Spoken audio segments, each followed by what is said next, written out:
College of Health Sciences stakeholders led by our chairman, Ndindi Munene, the other directors, my brother Dave, Cecilia, the management led by our principal,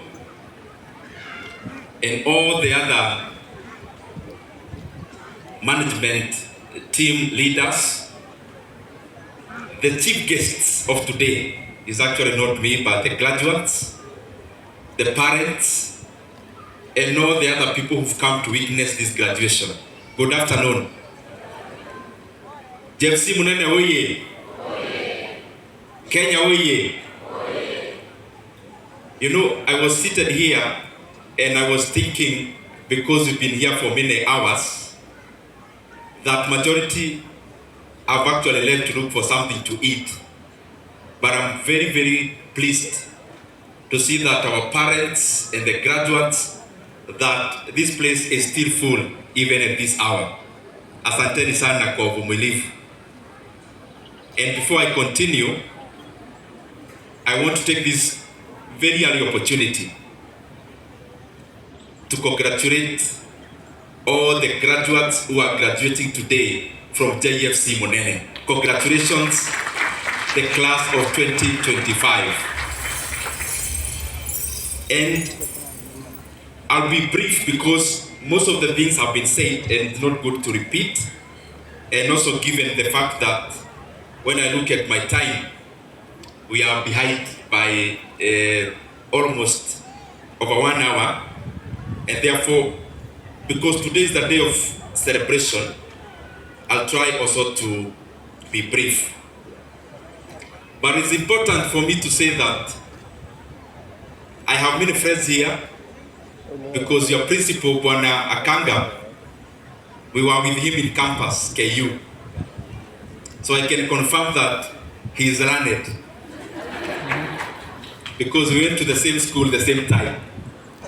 I also want to recognize all the other people who've taken time to speak to us before I came on stage.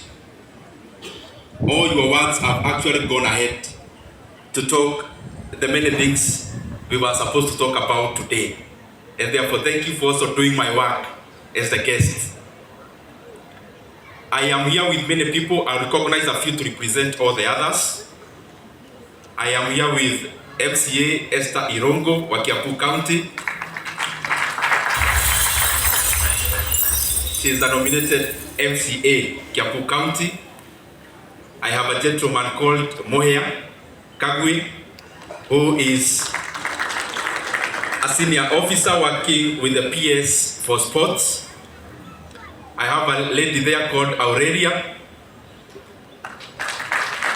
Aurelia, I can't teach you everything. Nilikuwa very much for that program you are running of Boy Child, and definitely when Mungu atatuwezesha, we must do our bit to support.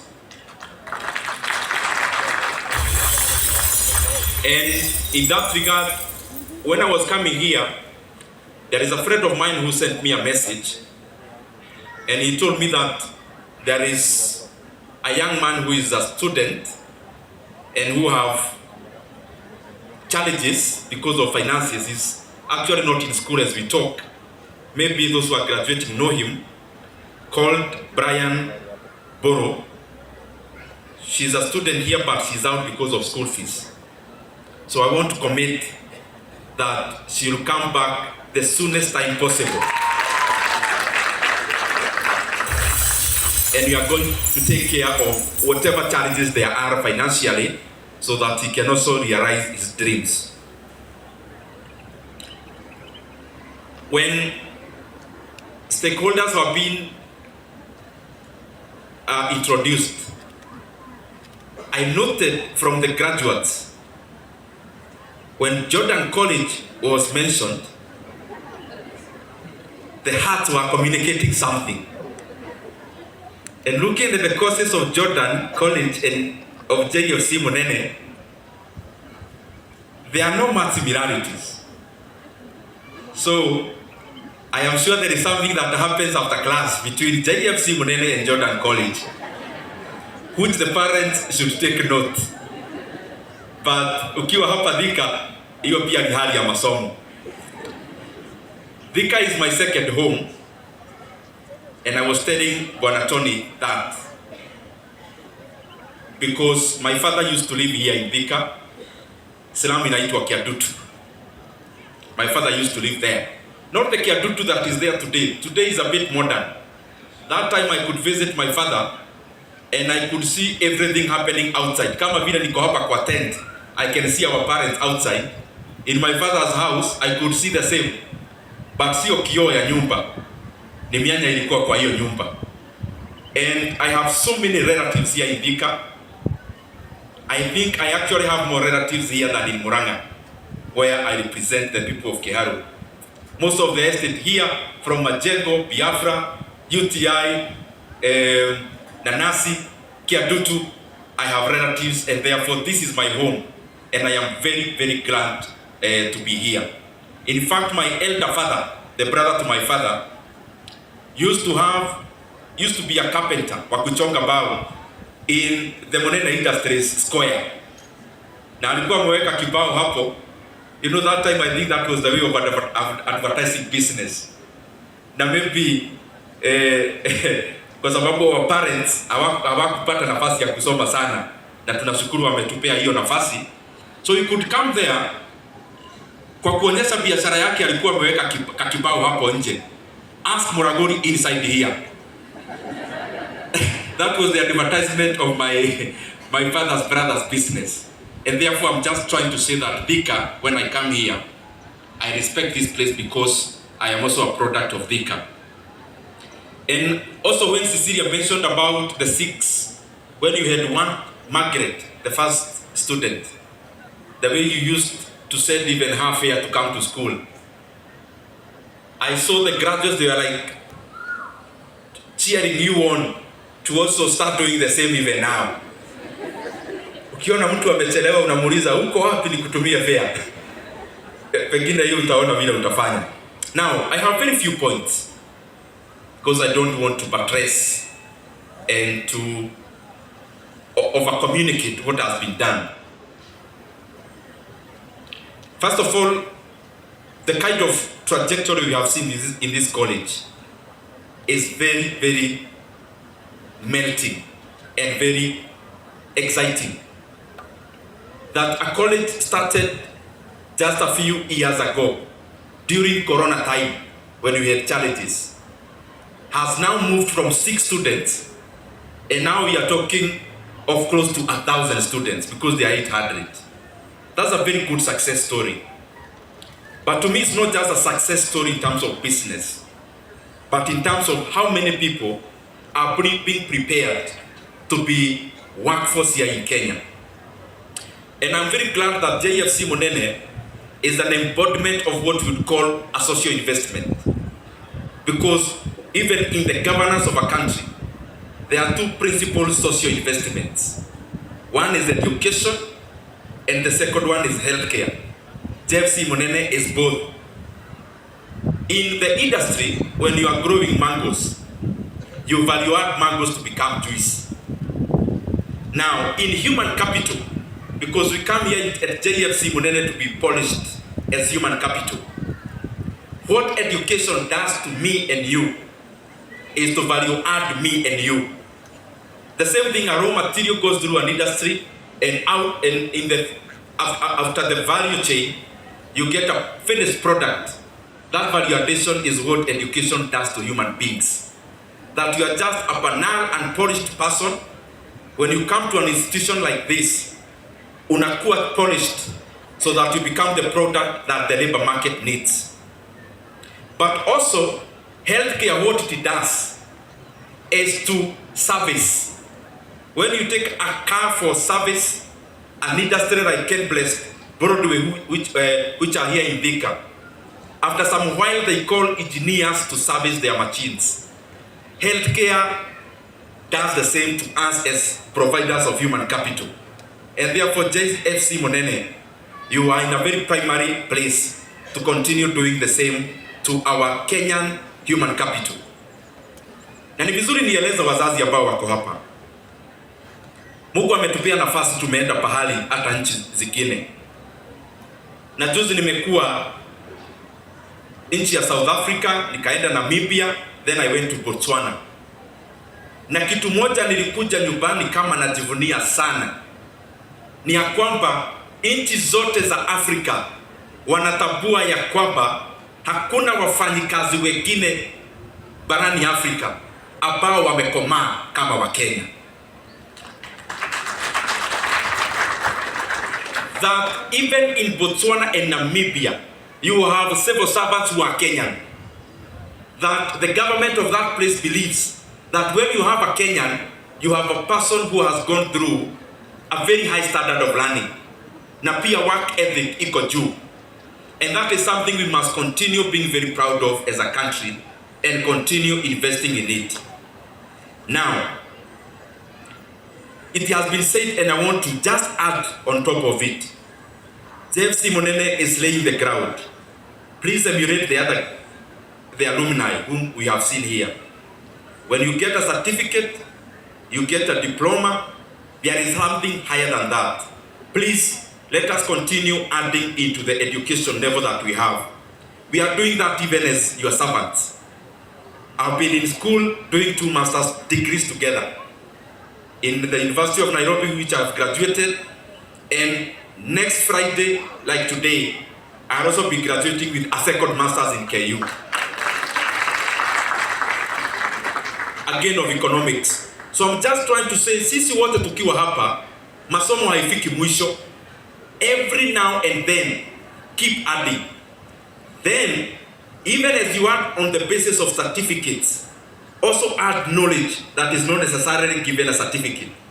You know, in economics we say, when you come to an institution of higher learning and you are given a certificate, the only reason you are given is what? Have you ever asked yourself that? Unapewa ya nini na umesoma na umejua? A certificate is only given to correct a market failure. So that when you go and give it somewhere, you are already signaling the kind of a person you are. When you give a certificate of a degree, you are signaling to the people interviewing you the caliber of a person you are. Otherwise, why do you need a certificate? And you've come, you are a doctor. Ordinarily, you shouldn't get. You are only given that certificate to diminish market failure, where the person who wants to employ is not sure about the kind of people they want to employ. So, also seek for knowledge beyond certificates. And because you invited me as a guest, I also want to confirm that I also read and learn a lot. Reading everything about economics, magazines about called economists, magazines like Forbes, magazines about business, because that's my area, about governance, about leadership. At any point in time, I'm reading about 3 books concurrently. And I'm not saying that for you to see that I read. I'm saying that because you invited me as a chief guest to confirm to you that reading is not wasting time. It polishes your mind and you become better. Health journals, read them. Depending on the course you are taking, polish yourself. Leap forward, become better. When you are invited for an interview, what is the distinction between you with a diploma and another person with a similar diploma? The person interviewing you are looking at you who you are, not what the certificate is communicating, because by the time you are invited for the interview, the certificate has already done its work. So you have to keep on polishing yourself. I am sure we are looking for jobs after this. It's a good thing because we need to serve our country and to serve the population of Kenya and beyond. But I also know there are many opportunities outside of the country, which is calling upon you to take part in. But as it was said here before, you know, most of us actually, within the profession that you are studying, we know all of you are doctors. So you must carry yourself from today like one. Because when you carry yourself in a professional manner, then you add into your blood. The second thing is honesty. Honesty cuts across. You are in a very sensitive area and profession. But I want to also confirm here as a leader there is nothing to gain in this world through dishonesty. You seem like you've gone ahead 2 steps, but then because of that dishonesty, na siku hizi hakuna watu wengi wa kudanganya. Unaenda mbele step 2, unarudi zingine 4 nyuma.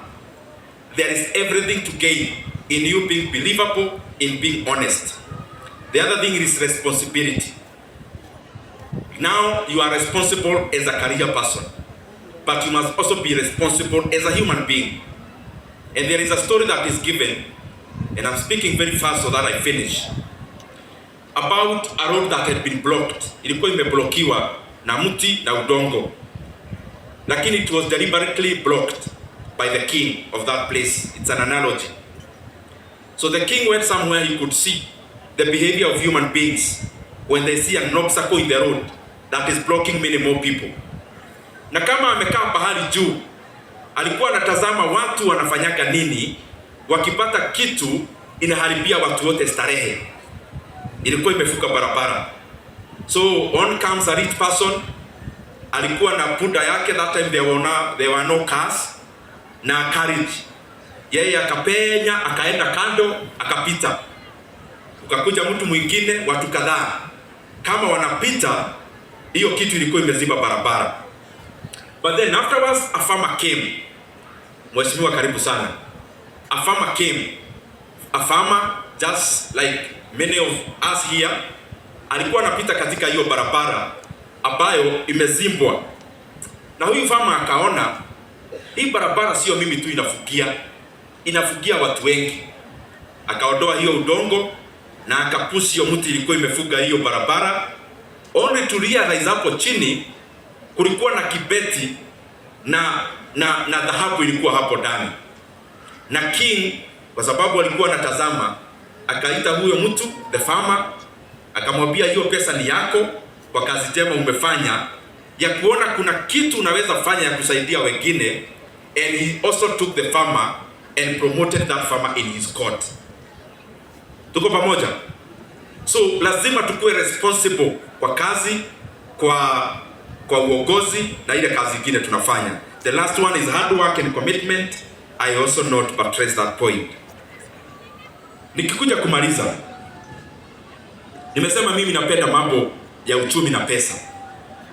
As you graduate today, don't fall into the pitfall. Na munisikiza vizuri nyinyi muna graduate leo. Siku hizi Kenya, ukisha graduate umepata kazi ya kwanza, ni kama watu huwa hawaamini wamepata kazi kama hajachukua loan. Sijui nini iliingia sisi. Ukipata kazi kama wewe ni mwalimu, the second month the bank is in your school, you are filling a form of a loan. Mtu akikuuliza ni loan ya nini, unajua nimequalify. We take loans because we qualify, but also banks give us loans because we are qualified. So when you are taking a loan, ukishapata kazi una sign form ya loan, ni kazi yako unafanya ama ni ya bank? Are you bringing your dreams closer or the bank's dreams and targets closer? Before you take that loan, take some time, interrogate yourself. Many of us are carrying heavy loads of madeni. Unaingia umepata kazi na natumia zile professional najua zinapendwa sana na kazi ya loans. Hata banks wanapenda. Unapata kazi hivi kama daktari, kama nurse, kama medical practitioner. The second month you are signing a form ya loan. Ya gari, ya kununua ploti. Unaulizwa na mtu ploti ni ya nini?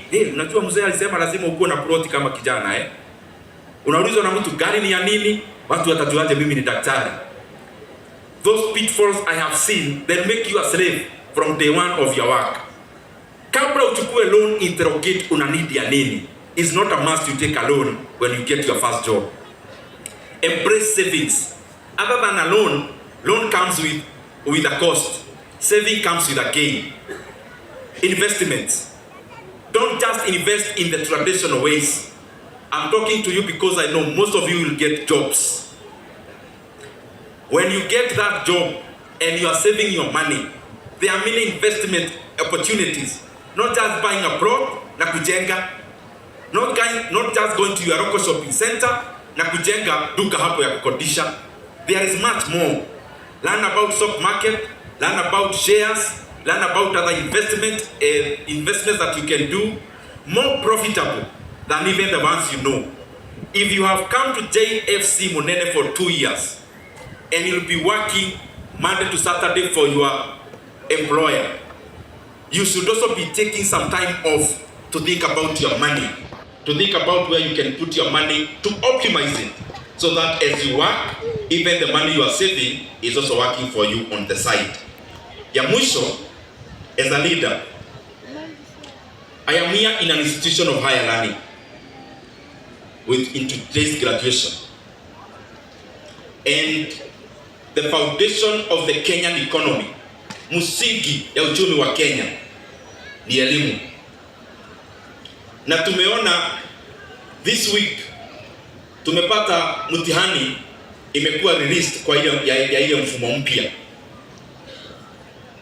I have been interacting with the principals in the constituency I represent Kiharu. Na naona ya kwamba mashule zetu, they are not well briefed about what to do in January in terms of grade 9 who are going to grade 10. And I'm calling upon the government and the ministry ya elimu. You should be preparing on how quality should be enhanced, so that elimu ile tuko mfumo mpya, the transition that is happening for the first time in January, is seamless. Secondly, I also challenge the ministry and the government.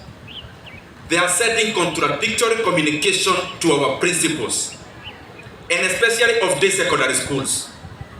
On one circular, they are saying they want to cut capitation from 22,000 to 12,000.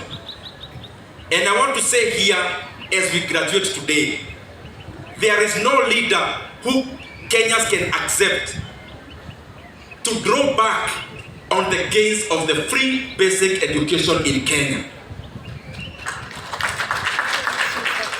Mambo ya elimu bila malipo ambayo ililetwa na Mheshimiwa Mwai Kibaki, ambayo tunaona ministry na government wameshatumia principles kuonyesha ya kwamba wanataka kuongeza school fees ya day schools in January by 9,000 shillings 370. Nataka niwaeleze kama mbunge anasimamia wa Kenya in the National Assembly, we are not going to allow anyone to play around with free basic education in Kenya. We should be talking about increasing capitation, not about reducing it. Secondly, the entrepreneurs who have private institutions of higher learning, like colleges, they are literally doing government work. Anyone who has a college in Kenya is adding into the human capital of the Republic of Kenya. And therefore, it is important that the learners in the health colleges and other colleges in Kenya, which are private, they must also start being beneficiaries of the Higher Education Loans Board. Kwa sababu huyu daktari yako hapa JFC Munene akihitimu, anaenda kutibu wa Kenya. Yule anasomea kosi ya ufundi, akitoka hapo, they are coming to serve the Republic of Kenya. And therefore, that should be done.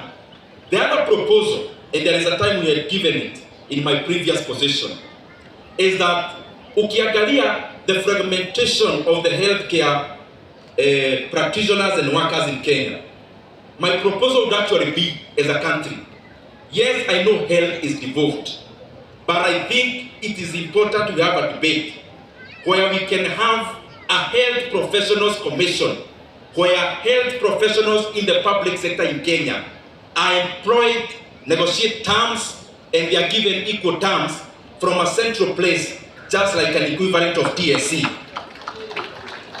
So that kama wewe ni daktari, kama wewe ni nurse, even if it is devolved, the terms should be the same, and there should be centrality on how the human capital in that arena is managed. Ya mwisho,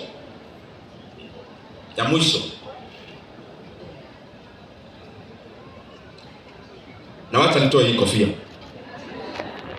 Those who are making these bad decisions and they are uncomfortable with me and us when we talk about these matters, I want to tell them there is no end to this matter until they change what they are doing.